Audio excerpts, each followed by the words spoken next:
Sense is run by a bunch of investment bankers, and their modus operandi.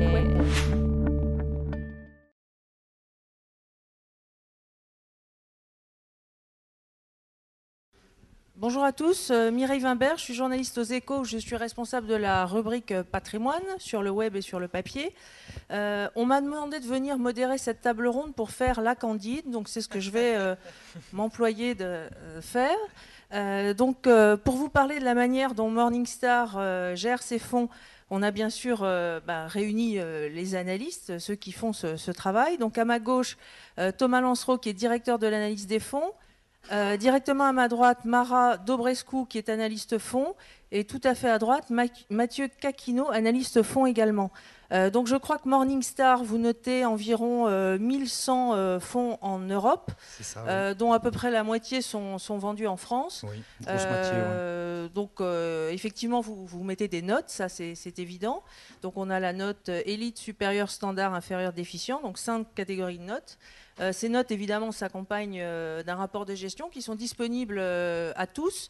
Il y a un petit résumé, je crois, sur morningstar.fr. Tout à fait. Et puis, les professionnels peuvent avoir accès au rapport d'études complet sur ces notes. Donc, la conférence de maintenant est vraiment destinée à à répondre aussi à vos questions sur la manière dont vous fonctionnez et la manière dont vous justement, mettez ces notes. Donc je propose que peut-être vous nous expliquiez d'abord de manière sommaire comment ça fonctionne et puis ensuite on rentrera dans le détail des différents points. D'accord. D'abord, je rappelle que c'est une notation indépendante. Morningstar n'est pas rémunéré par les sociétés de gestion pour noter les fonds. La manière dont on sélectionne les fonds, c'est d'abord sur un critère de taille. Plus le fonds est gros, plus a priori il intéresse le plus grand nombre d'investisseurs, donc il est intéressant pour nous à couvrir. Mais on ne s'interdit pas cependant de couvrir parfois des stratégies plus petites si on pense qu'elles sont dignes d'intérêt pour les investisseurs. En termes d'équipe, nous avons une équipe de 28 analystes basés dans tous les pays d'Europe. Et alors ces analystes utilisent tous la même méthodologie qui est basée sur 5 piliers fondamentaux de recherche que sont l'évaluation des équipes, le premier pilier, l'analyse du processus d'investissement, l'étude de la société de gestion, analyse de la performance et des risques, et enfin prise en compte de l'impact de l'ensemble des frais facturés aux investisseurs. En termes de pondération, c'est une question qu'on nous pose souvent par rapport à ces 5 piliers. Les 3 premiers piliers que sont donc les équipes, le processus d'investissement et la société de gestion sont les 3 piliers les plus importants, beaucoup plus importants que la performance passée qui, comme on le sait, ne présage pas vraiment de la performance future. Et en ce qui concerne la prise en compte des frais, l'idée pour nous, c'est d'isoler ces fonds qui font vraiment partie des plus chers du marché et au contraire de prendre en compte ceux qui font partie des moins chers, sachant que toute chose égale par ailleurs, moins ils sont chers, plus ils ont de chances de surperformer. Alors je veux juste rappeler qu'il n'y a pas de recette magique, ça reste une grille d'analyse, une grille de lecture, et on ne peut pas prendre aucun des piliers de façon en isolation. En fait, c'est l'interaction entre les différents piliers qui permet aux analystes Morningstar d'arriver à leur opinion et à leurs notes. Ok. Quand vous présentez effectivement votre activité, vous nous parlez de notation qualitative. Donc je voulais vous demander justement la performance. La performance et le qualitatif, comment est-ce que ça s'articule tout ça? Oui, la performance, on la regarde bien sûr. Alors, encore une fois, on la regarde d'une façon, je dirais, qualitative, dans le sens où on la regarde bien sûr en niveau absolu et relatif, mais on essaie aussi de comprendre la cohérence de la performance par rapport à la stratégie annoncée et par rapport aux conditions de marché. Et on cherche toujours à comprendre d'où vient la performance. Alors pour ça, on a des outils d'attribution de performance et de risque. Et ça nous permet vraiment véritablement de savoir d'où vient la performance d'un fonds. Je crois que l'idée sous-jacente aussi dans notre analyse de la performance, c'est d'aider les investisseurs à avoir des attentes raisonnables par rapport aux fonds dans lesquels ils investissent. On regarde toujours la performance de long terme, on accorde finalement peu d'importance à la performance de court terme, tout simplement parce que c'est pas forcément pertinent. Par exemple, si on prend une année comme 2009, qui est une année de fort rebond sur les marchés, tirée par les valeurs bancaires et cycliques, il y a des fonds avec des approches défensives qui ont souffert dans cette année-là. Je pense notamment au Fonds d'action française Centifolia, que certains connaissent peut-être, qui a eu une année 2009 très difficile. Pour nous, ce n'est pas forcément un problème, parce qu'on sait que, compte tenu de la stratégie défensive, c'est normal que le fonds, dans une année 2009 tirée par des valeurs très cycliques où le fonds n'était pas, c'est logique qu'il sous-performe. Sachant que sa stratégie défensive, si sur une année elle ne fonctionne pas, on sait que sur le long terme, ça a délivré. D'accord. Parmi les 5 piliers, vous parliez également des équipes. Je voudrais savoir ce que vous regardez, parce que c'est vrai que juger d'une équipe, ça paraît comme ça un peu subjectif. Et surtout, une fois que vous avez noté un fonds, enfin, ou en tout cas que vous avez établi ces 5 piliers pour un fonds, à quelle fréquence retournez-vous justement voir les gérants, voir l'équipe, voir comment ça se passe? Oui, alors je vais d'abord répondre à la dernière question. Donc la fréquence de mise à jour, c'est trimestriel pour les fonds qui sont notés élite, semestriel pour les fonds notés supérieurs et annuel pour tous les autres. Mais une fois qu'on a dit ça, il y a aussi un critère de taille qui fait que, quelle que soit leur note, les fonds qui dépassent 1 milliard d'euros d'encours vont être revus au minimum tous les 6 mois. Pourquoi ? Eh bien, c'est la même raison qu'évoquait Thomas tout à l'heure, c'est que comme les investisseurs sont vraiment au cœur de notre approche, on estime que les fonds les plus gros sont ceux qui intéressent a priori le plus grand nombre.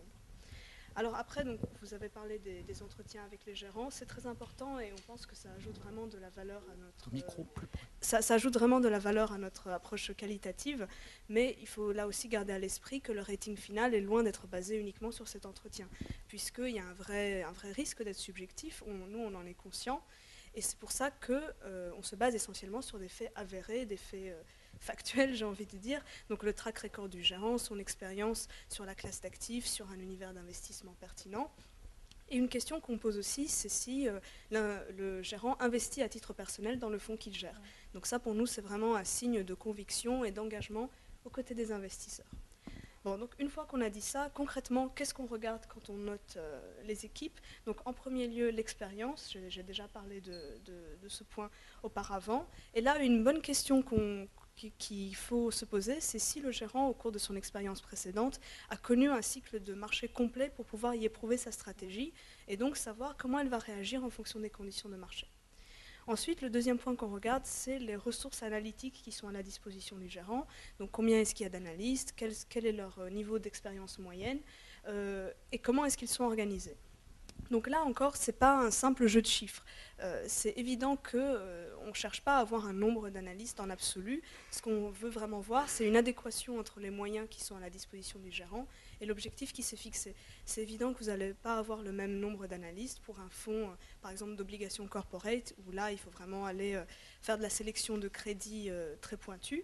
Et pour un fonds d'obligations gouvernementales, où là, c'est essentiellement macro, et vous n'avez pas besoin d'avoir 50 économistes. Il suffit d'en avoir un, s'il est bon, ça suffit. Donc c'est le genre de choses qu'on regarde. Et j'aimerais juste ajouter un dernier point sur les ressources analytiques, c'est que nous, pour évaluer en fait la qualité de ces ressources, on se réfère aussi à une base de comparaison pan-européenne.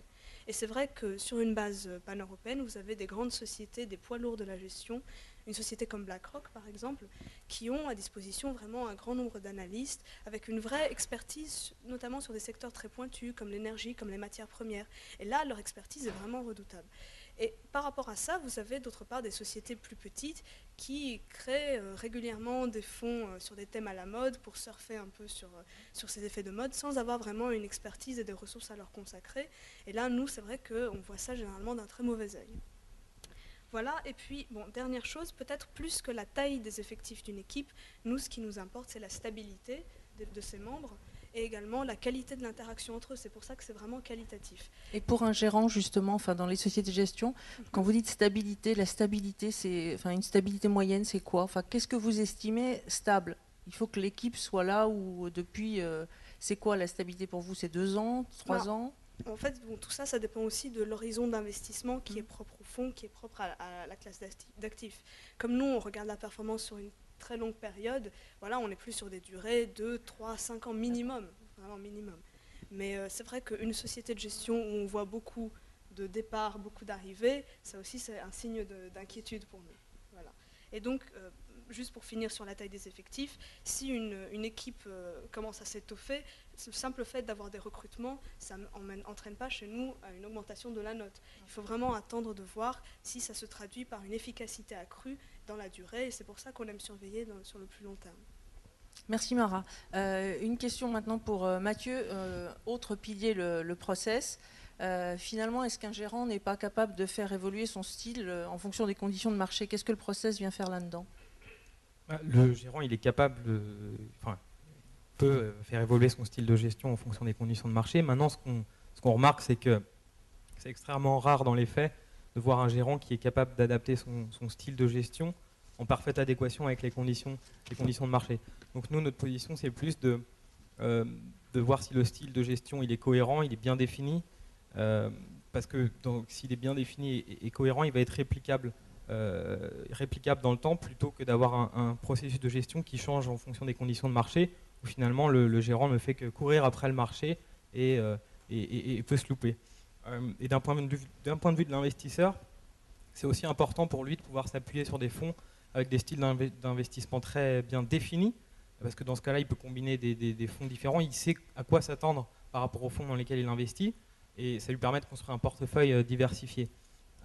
Par exemple, si on prend un investisseur qui investirait dans un fonds comme Gest Europe, qui est un fonds dont on a parlé ce matin, qui est investi sur les valeurs de croissance de qualité, et puis à côté de ça, il va investir sur un fonds comme Métropole Sélection, par exemple, qui est un fonds très value, donc investi sur les valeurs décotées.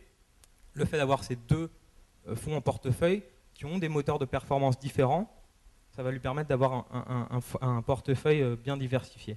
Donc voilà. Et après, au niveau de l'analyse de la stratégie que nous on fait chez Morningstar, c'est finalement assez simple, il n'y a rien de miraculeux. Elle se décline en 3 points principaux. Le premier point, c'est de bien comprendre la philosophie d'investissement du gérant. Donc on cherche concrètement qu'est-ce qu'il cherche à faire, quel est son avantage compétitif, qu'est-ce qui le distingue de ses concurrents, et puis s'il y a une certaine discipline dans son approche. Parce s'il y a une discipline dans son approche, on sait qu'il va être capable de la répliquer dans le temps.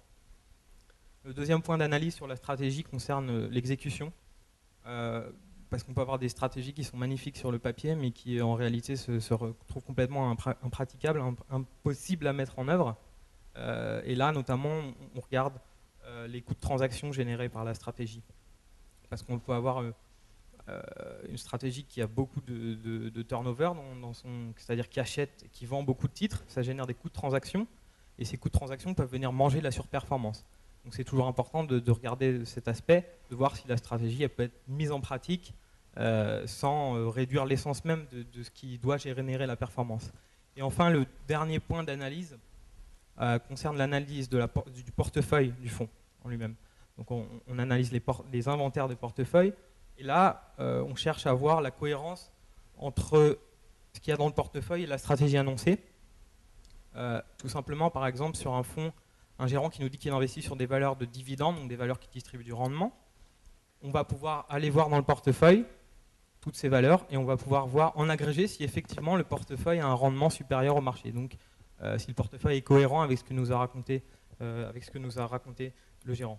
Ensuite, on s'intéresse aussi au profil de market cap dans le portefeuille, donc au profil de taille de capitalisation, parce qu'on peut avoir un gérant qui investit dans les grandes valeurs, mais qui va aussi aller sur des valeurs plus moyennes. Donc, par exemple, un gérant d'Action Française qui cherche à battre le CAC 40, mais qui va aussi aller chercher des plus petites valeurs. C'est important de savoir et de l'analyser, parce que ça va avoir une importance sur le comportement, un impact sur le comportement du fonds dans différentes phases de marché. Et puis aussi, au niveau des capitalisations, c'est important de bien l'analyser, parce qu'il y a un problème de liquidité.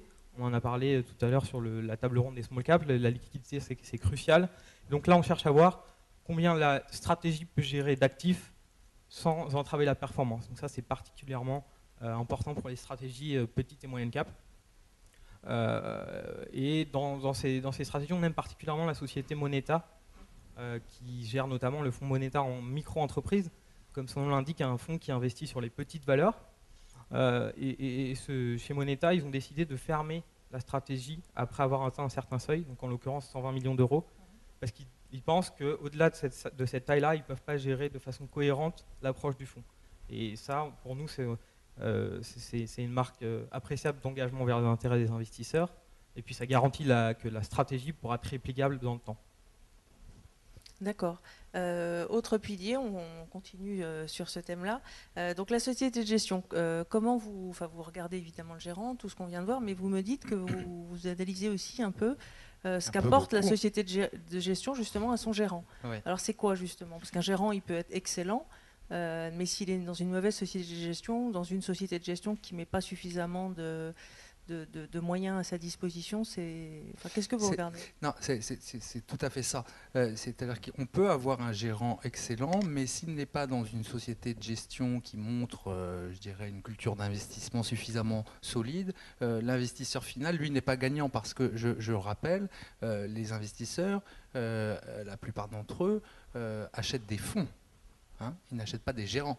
Et nous, c'est pareil, nous notons des fonds et on ne note pas des gérants. Et il y a un certain nombre de facteurs qui sont décidés, pas par le gérant lui-même, mais par la société de gestion dans son ensemble. Donc nous, ce qui importe, c'est de déterminer dans quelle mesure la culture d'investissement est favorable à l'investisseur final. Donc si en fait ça consiste à prendre en compte ses intérêts plutôt sur le long terme, ou alors si la gestion d'actifs pour cette société de gestion n'est qu'une activité parmi d'autres pour générer des profits à court terme par exemple. C'est pas évident de regarder comme cette société de gestion et de savoir si elle est globalement favorablement orientée vers les investisseurs. Mais on a là, pareil, ce n'est pas non plus subjectif parce qu'on a des faits avérés qui nous permettent de nous guider là-dedans. Par exemple, quelque chose qu'on fait systématiquement lorsqu'on couvre un nouveau fonds, c'est de regarder l'ensemble des fonds de la société de gestion et essayer d'y trouver une certaine cohérence. Si on se rend compte qu'en fait la société de gestion a tendance à créer un nouveau produit tous les 3 mois, tous les 6 mois pour surfer sur une thématique à la mode, là on a tendance à considérer ça comme un danger. Ça nous rappelle tristement par exemple les fonds internet, hein, c'est très à la mode. 10 ans après il n'y en a plus un seul et les investisseurs ont perdu beaucoup d'argent. En revanche, à contrario, si la société a tendance à avoir une gamme, je dirais, resserrée, concentrée autour de ses expertises, là c'est plutôt bon signe.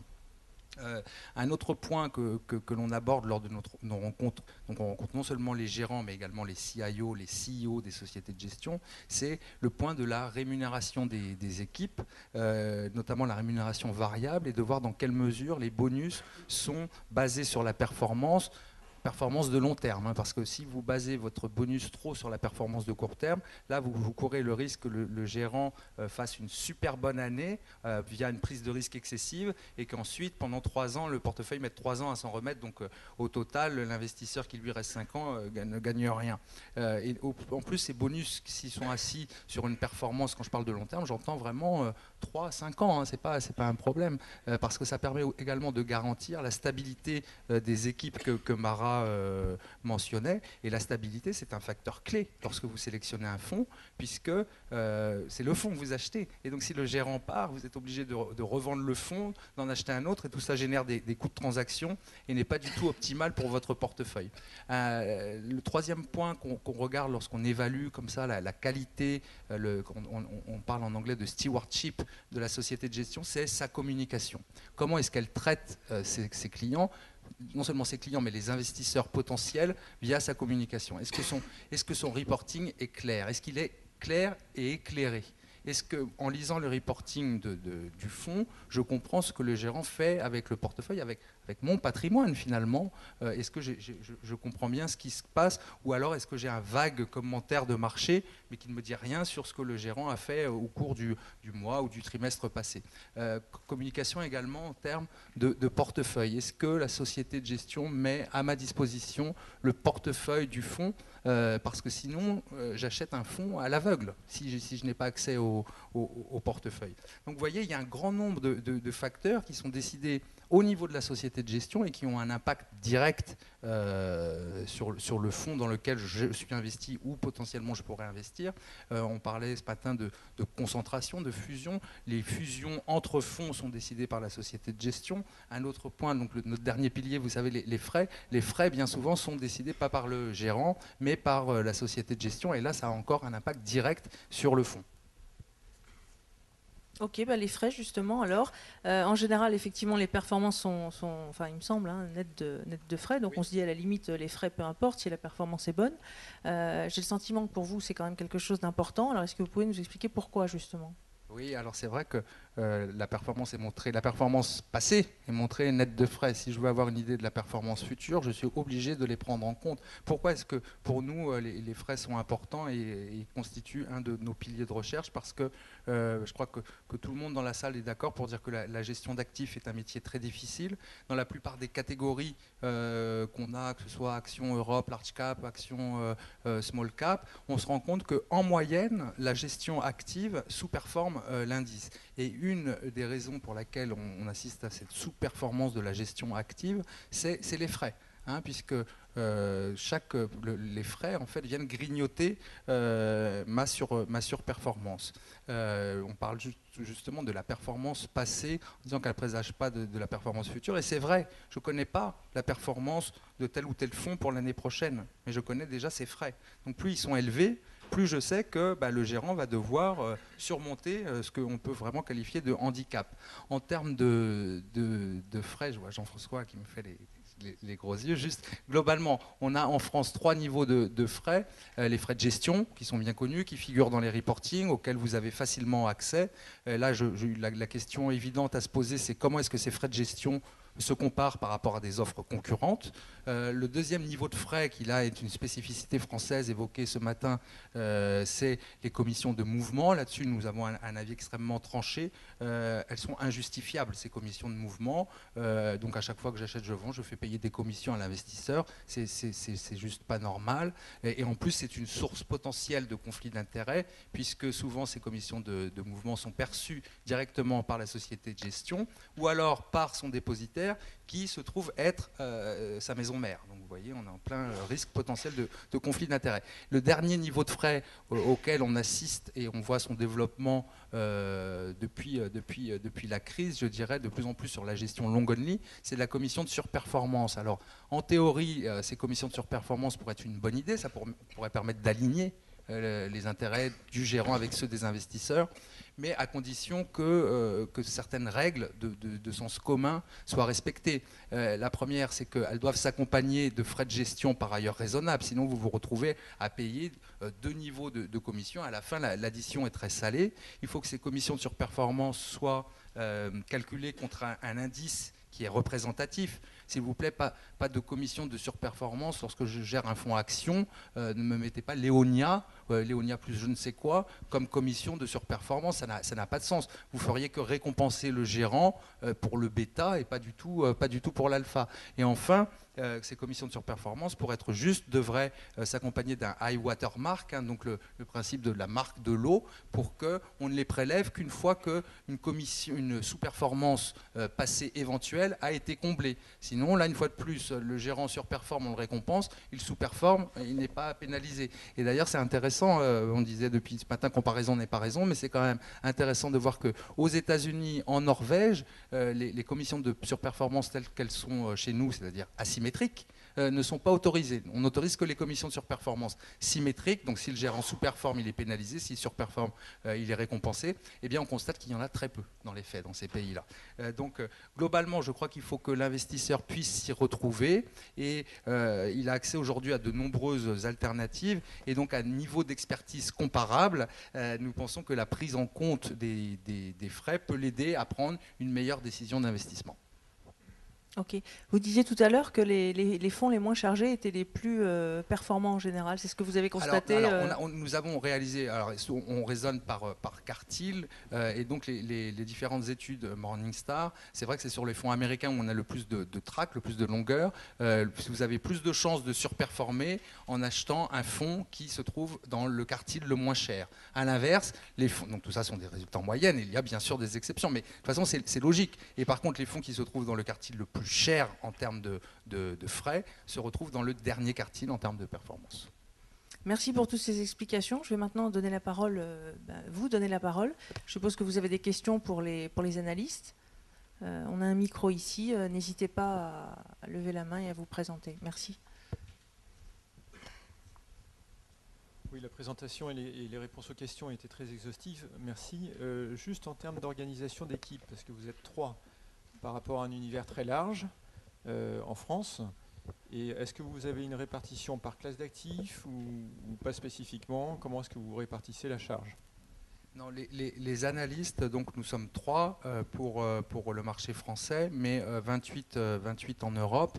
Les analystes sont généralistes. Chacun doit être capable de couvrir.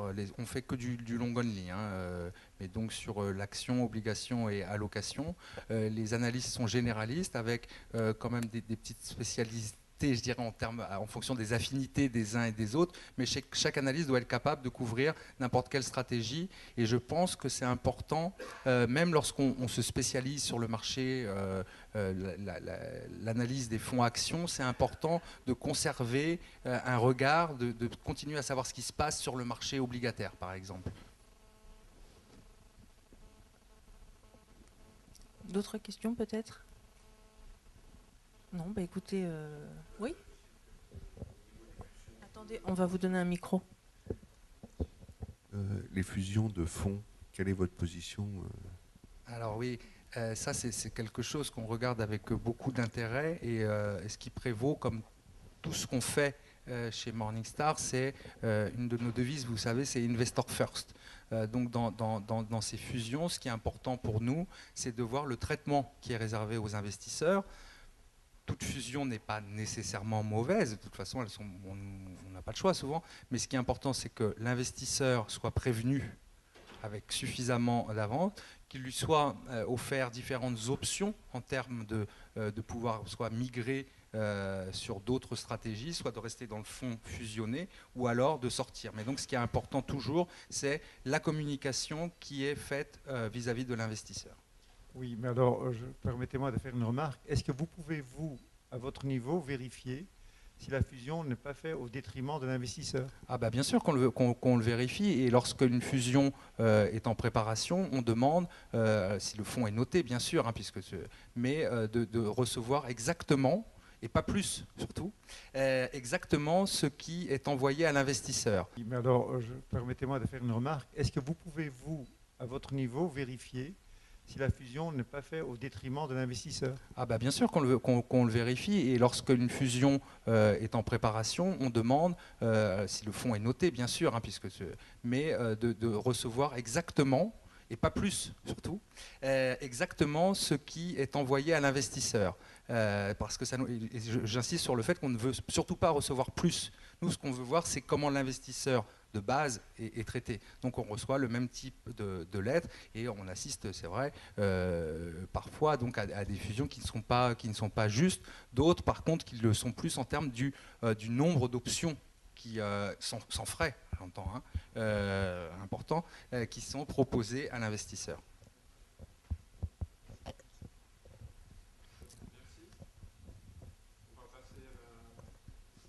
Ok, merci à vous tous. Merci.